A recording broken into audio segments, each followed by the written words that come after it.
All right, so I really should have had us read verse 11 because it's very pertinent. Verse 11 is where the Lord appears to Paul and said, "Be of good cheer, Paul, for as thou hast testified of me in Jerusalem, so must thou bear witness also at Rome." What happens later, verse 12 and following, shows God's providential hand of how God delivered Paul. And it is an exciting story. It's a great story. As we go throughout the story, we'll see this map just shows Jerusalem, Antipatris, and Caesarea. It's about halfway in the middle of the two. And according to the story, the foot soldiers went all the way to Antipatris. Then they turned around, came back, and the horsemen took Paul on to Caesarea. So we'll see that as we go through. It is a long journey. I have the miles when we get there. But God comes to, specifically Christ comes to Paul and says, don't be afraid. You're going to go to Rome. And yet it's very interesting to me that as we get into verse 12 and following, that Paul still took action of his own self. Verse 12 says, when it was day, certain of the Jews banded together, bound themselves under a curse, saying they would neither eat nor drink till they had killed Paul. I guess they got rather hungry, didn't they? Because that didn't happen. But the Jews were known to try to get out of their oaths with different ways before the priests and so on. But as we look at these verses, you can also see that the corruption level is kind of high. I mean, these men are binding an oath to kill someone, which is against the law, the Roman law and the law of Moses. And then verse 13 says there's more than 40. So there's 40 people who are willing to commit murder. And, I mean, these are almost like Jewish terrorists. I mean, if you want to think of a modern concept, the idea is he's profaning our law, so we're going to kill him.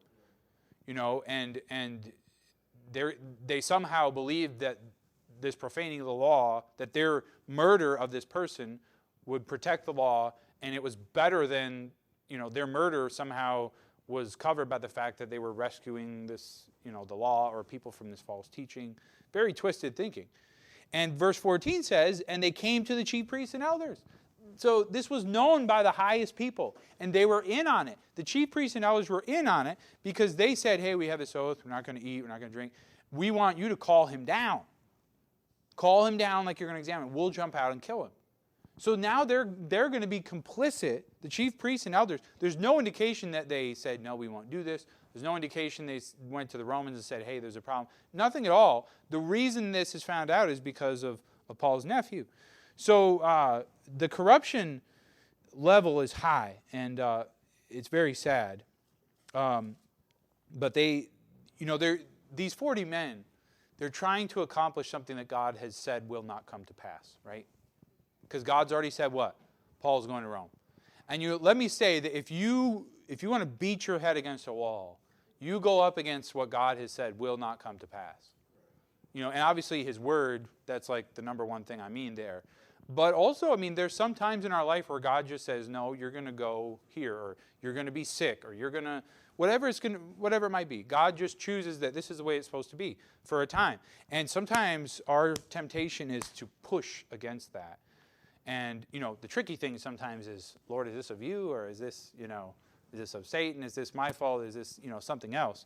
But when God does choose, we're fools to push back. And God already decided Paul was going to Rome. And they would not be able to change that. And isn't this ironic, though, too, that this is another look at Paul. If we rewind the tape 25 years, this is something Paul would do. He would take an oath to kill someone like himself. That's how much he loved his Judaism, his law, his beliefs, and so on. Now he's on the other side of the story. Verse 15. Now therefore ye with the council signify to the chief captain that he bring him down unto you tomorrow, as though you would inquire something more perfectly concerning him. And we, or ever we come near, are ready to kill him. I've kind of hinted at it, but here I just had that the strongest hatred is religious hatred. And this is a great example of that. There's other examples in our day and time. One other verse that kind of connects with this. Back to verse 3, Acts 23, verse 3. Then said Paul to him, that is to the chief priest, God shall smite thee, thou whited wall, for sittest thou to judge me after the law, and commandest me to be smitten contrary to the law. Same thing happening here, right? we're going to kill you, which is contrary to the law, so that we can rescue the law, that we can rescue this false teaching and rescue people from your wicked teaching. But to do so, they're going to break the law, right? The hypocrisy level is off the charts here. All right, this is verse 12 through 15. Any questions or comments on the plot? We'll see the deliverance in a moment. Okay, verse 16. And when Paul's sister's son heard of their lying in wait, he went and entered into the castle and told Paul. This, I'm told, and I believe it true from my Bible knowledge, this is the only direct biblical reference to Paul's family. So this is the only time we have a specific mention of Paul's family. Earlier, Paul had written in 1 Corinthians that he was single, and at that point in his life, he was indeed single. And in Philippians 3:8, Paul says, Philippians 3:8, when he wrote there in Philippians, he said, "Yea, doubtless, and I count all things but loss for the excellency of the knowledge of Christ Jesus my Lord, for whom I have suffered the loss of all things, and do count them but dung that I may win Christ." Some people read into that Paul didn't have a family that loved him, or that he was cut off from his family, because he says, "I've endured the loss of all things." Maybe that's stretching it. We do know from the account that after his conversion, he did go to Tarsus, which was his hometown. And so maybe he tried to witness to his family. We don't know. Here, we find a nephew that has some level of compassion for him. Now, one other thing that we pretty much know, Paul was a Pharisee, the son of a Pharisee, right? So if his father was a Pharisee, Paul was a Pharisee, it's pretty likely that his sister would have a husband who was a Pharisee. And so it may have been Pharisees that were in on this big conspiracy with the chief priests and so on and so forth. And maybe he had some sort of access. But we don't really know. It doesn't say how he came to obtain this information. So verse 16, Paul's sister's son heard of their lying in wait. He went and entered into the castle and told Paul. Now even here, this is unique because an average criminal who's locked away in the prison may not have access to family visitors to say, "Hey, someone's out to knock you off," right? But he was probably being valued as a Roman citizen, and he had been kept in the castle, which was near the temple. So he wasn't in the gulag, the regular prison, if you will, but he was in the castle, a special place near the temple. So he comes in and he talks to Paul, told him. Then Paul called the centurions unto him and said, "Bring this young man unto the chief captain, for he hath a certain thing to tell him." Now here's the spot where I'm saying Paul had already been promised by God, you are going to make it to Rome. But now his nephew comes and says, "Someone's trying to kill you." His answer was not, "Well, you just be quiet and don't worry about it. God's got this. You told me. He was here. It's fine."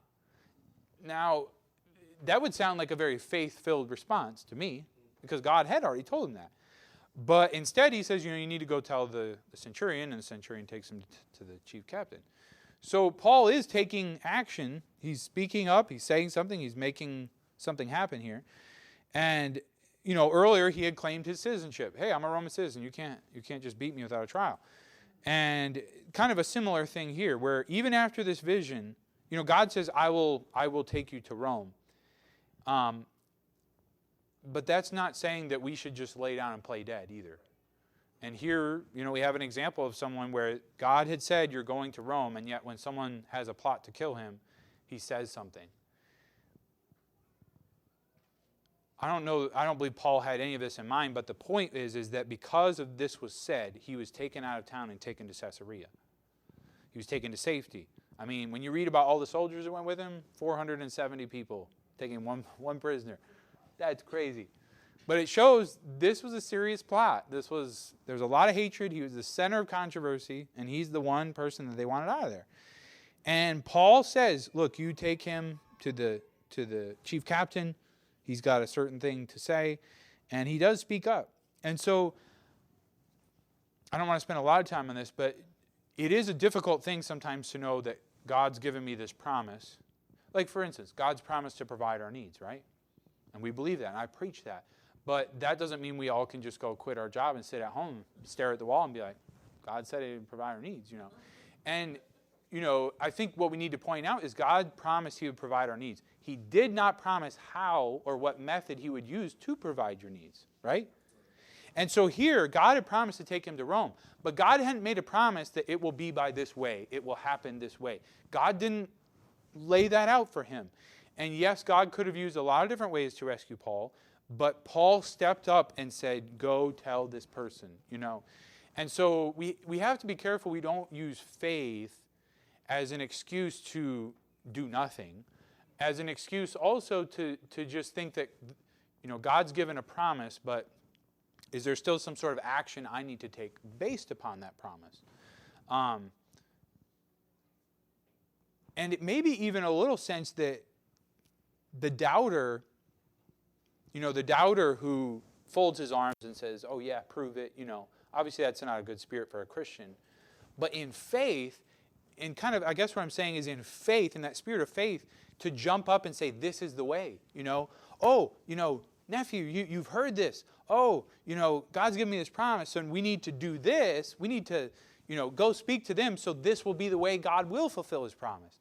And I guess what I'm saying is instead of just the step back and God will fulfill his promise, of me jumping in and saying, well, maybe there's something I need to do as a part of how all of this will be filled out. So it's a great story to help us think through. Because, you know, I'm not opposed to, you know, there's the saying, let go and let God, right? We've all heard that. And I like that saying and I don't like that saying. It's sort of I have mixed feelings about it. Because there are times that God does call us to kind of say, you know what, you just need to take your hands off it and let God work. But on the other hand, there are times too where God's call to us is not to step back or to quit or whatever, but it's to keep going, continue what you're doing, right? And let God do the blessing of it. Let God do the directing of the ways. So I know it's sort of a difficult thing, but we do see a certain principle here in regards to all that. So any questions? Is there someone out there? Okay. Well, we'll have someone check on it. Let's make sure it's, yeah, that is the difficulty when we lock the doors, but there's a plus side to that too. So, all right. So, is there any question or comment on that concept of God giving a promise? Oh, yeah. I do believe it can be a little tricky in discerning, you know, it's not the Lord. Like Yes. Yes. But I think these young men had to have some connection. This wasn't public knowledge, I don't believe. Yeah. This is a conspiracy. Right. Yeah. So he comes to Paul, and Paul takes it seriously. And I don't know if it's easy to tell if he's in the spirit or in the flesh when he tells the young man to go. I don't know if he can tell that. Right. But he is mindful enough to say, go speak to someone else. Mm-hmm. I think we should be mindful enough to consider something someone tells us, and consider the situation that we're in. Yeah. To make some type of, you know, informed decision. And Yeah. Just say, you know, Cast it to the wind. Yeah. Yeah, absolutely. There's something you said I wanted to add on to. Just the idea that the Romans here had authority, they had power over the situation. And they had already rescued Paul once, you know, when they grabbed him from the crowd. And so Paul was looking to that same means as far as the next step. He was saying, well, tell the Roman leader, you know, they had already rescued him once. They would be his path out of there. And again, he didn't know what would happen because he told him. Maybe he wouldn't even hear him, right? But he said, you need to try to talk to him, and he did. So, good point. Yeah, well, and like you say, Paul was stepping out in faith, but by the same token, he wasn't saying this was definitely God's way.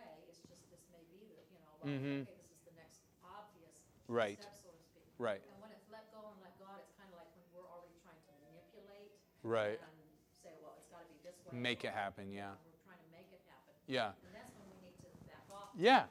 Because a good Bible example of trying to make it happen is when Abraham took his servant, right? And he said, well, God gave me a promise. And it wasn't happening. And so he said, I have to make it happen. And God's like, no. No, I said I would give you and Sarah a seed, right? You and Sarah, not you and Sarah's servant. So there's maybe an example of that pushing it, whereas here, you know, it's a different story. Good point. All right, anyone else? Seems like you just pursue the next logical. Yes. Yes. Yeah, if you're going to do something illogical, you need to be very clear that God is directing you. Because God normally works through normal means. There are times he does miracles. There are times he directs us to do strange things. But we need to be sure that this is what God called me to do when we jump out of the norm. Is that what you're going to say? Well, basically along that line, I mean, God brought the information to his attention. He gave him the ability to do something. Yes. God had led up to that point. That's a great point. That's a great It's not point. like it's, oh, I'm not trusting God. No, he brought this to my attention. Yeah. You know, it's like, okay, Gord, you promised to meet my need. I need $20, and there's a sign across the street that says help wanted. Yeah. Okay. And Right. I sit here. Yeah. Lord, you said you were going to provide that. Yeah. Yeah, and the leading, yeah, exactly. There's a great point that God led up to this point. And so then it's, like he said, taking that next logical step with it. Good. I didn't know where we go. Just, okay. Right, I right. I know what I can do for this moment, and it's the right thing Yes. for this moment. Yep. Amen. All right. Great thoughts. Good. So verse 18. So he took him and brought him to the chief captain and said, Paul, the prisoner called me unto him and prayed me to bring this young man unto thee, who has something to say unto thee. Now I love verse 19. Listen to this. Then the chief captain took him by the hand and went with him aside privately and asked him, what is it that thou hast to tell me? Now, we could say that God was at work and this chief captain is divinely, and that may be true. But I almost wonder if this chief captain didn't know this whole story because he was there. Remember how he tried to beat Paul before he knew he was a Roman citizen? And he had kind of broken the rules here. And I think what he's doing is he's being extra nice. And he's being, oh, yes. What is that you have to tell me? Oh, Paul, yes, what? And he takes him aside. And maybe a lesson I want to bring through that is sometimes God works through mistakes, injustices, problems, governmental mistakes, whatever, to open a door later for a piece of his will that he has planned. Here, and that's not to say that Paul shouldn't have spoken up, because he did. Hey, I'm a Roman citizen. You can't beat me, right? And all this. But because that happened, now this chief captain is, and it's very interesting when you read the letter. I mean, he almost flat out lies. We'll get there in a minute about the story. But he takes him by the hand. He leads him aside privately, and he says, what is it that thou hast to tell me? And he said, the Jews have agreed to desire thee. Okay, so we read it before. Bring him down. There'll be a council. Please don't listen to them. There's 40 men. They've bound themselves with an oath. They're ready to kill him. So in verse 22, the chief captain then let the young man depart and charged him, see thou tell no man that thou hast showed these things to me. So he says, keep this secret, keep this on low-down terms, and we'll take action from there. So verse 23, and he called unto him 2 centurions. Centurion is over 100 soldiers, right?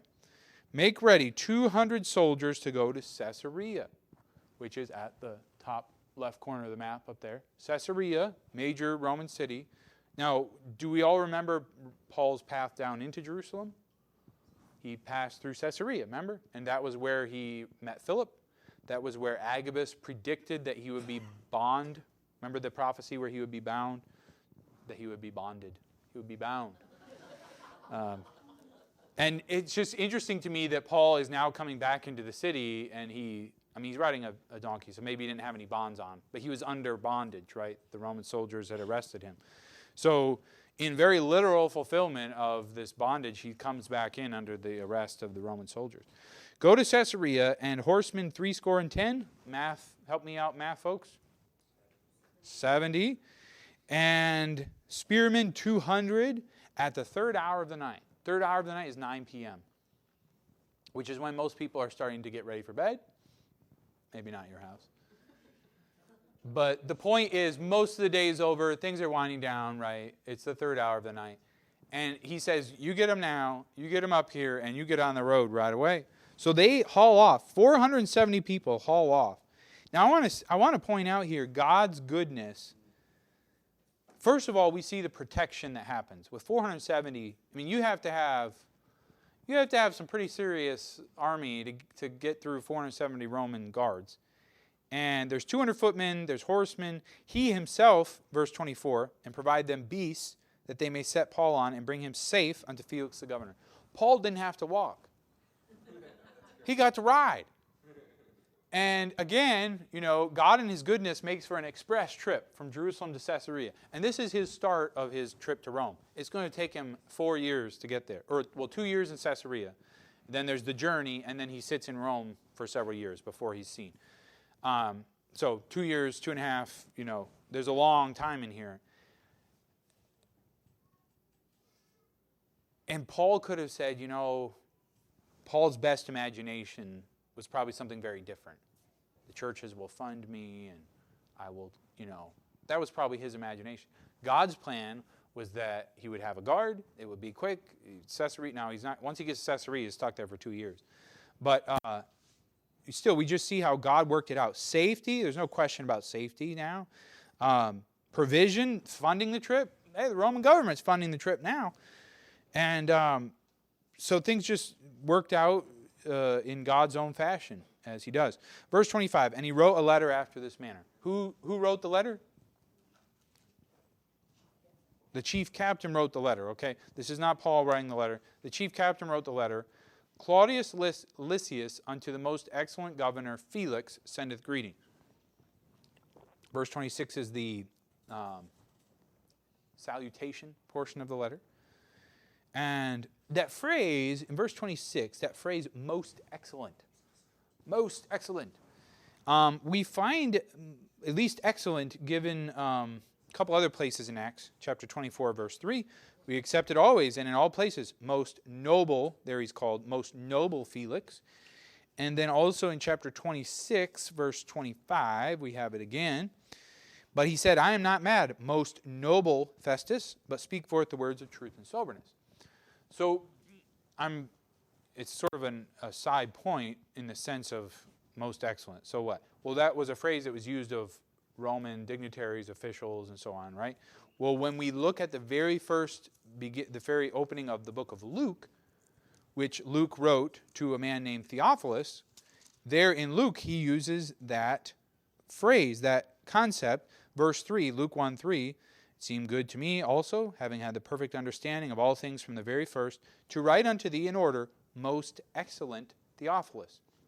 And it's this phrase that brings a lot of people to believe that Theophilus was a Roman someone, official, he had a position or something, because he has called most excellent. So here, Festus, or Lysias, is the one saying, most excellent governor Felix sendeth greeting. So there's that honor and respect. And remember, Lysias is writing the report so he knows what's going on. 470 guys come into town. What's this all about, right? Here's the official letter. Here's what's going on. Listen. Now, Felix was not the best of people. Most of these guys weren't anyway, right? He had a bad reputation. He married 3 times. Each one was a powerful political marriage. He probably got his position because his brother was like a favorite with the emperor. And, isn't that nepotism where you hand out stuff to your family? Happened a lot, all right?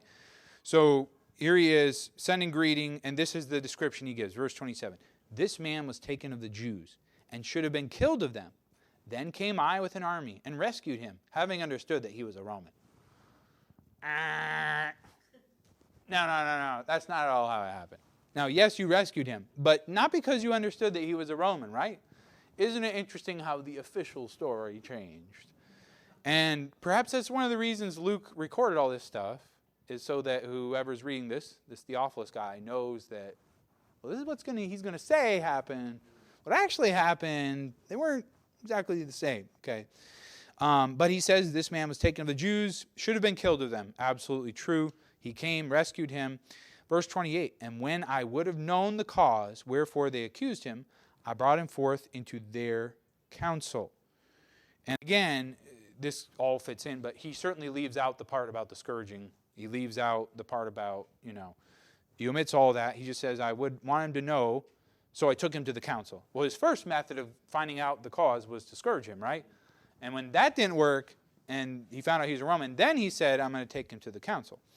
Verse 29, whom I perceived to be accused of questions of their law. Remember what Paul said? Of the resurrection of the dead I am called into question. But to have nothing laid to his charge worthy of death or of bonds. Whoa! Now we have Claudius Lysias, chief captain of the castle, chief captain in probably the region of Jerusalem, saying he hadn't done anything worthy of death. He hadn't done anything even worthy of being locked up. That's kind of important, isn't it? exoneration. So I didn't see any problem. I didn't see anything, right? Verse 30, and when it was told me how that the Jews laid wait for the man, I sent straightway to thee, and gave commandment to his accusers also, to say before thee what they had against him. Farewell. So all he says is, look, they were going to kill him. I said, no, you're not.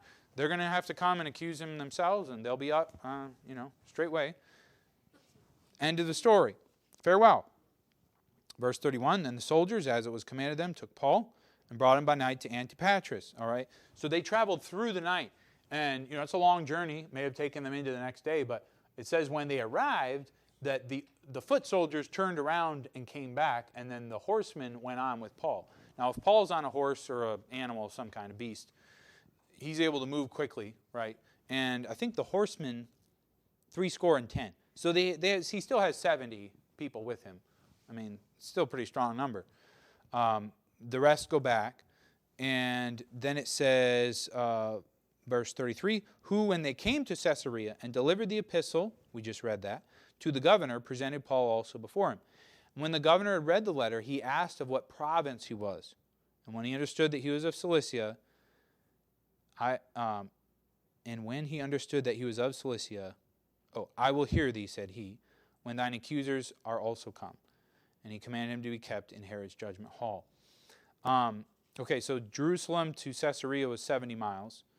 And obviously this spot is in between. In verse 34, when he asked about what region are you from, it was important because the proper governor would rule over the proper person. We kind of remember this from the story of Jesus, right?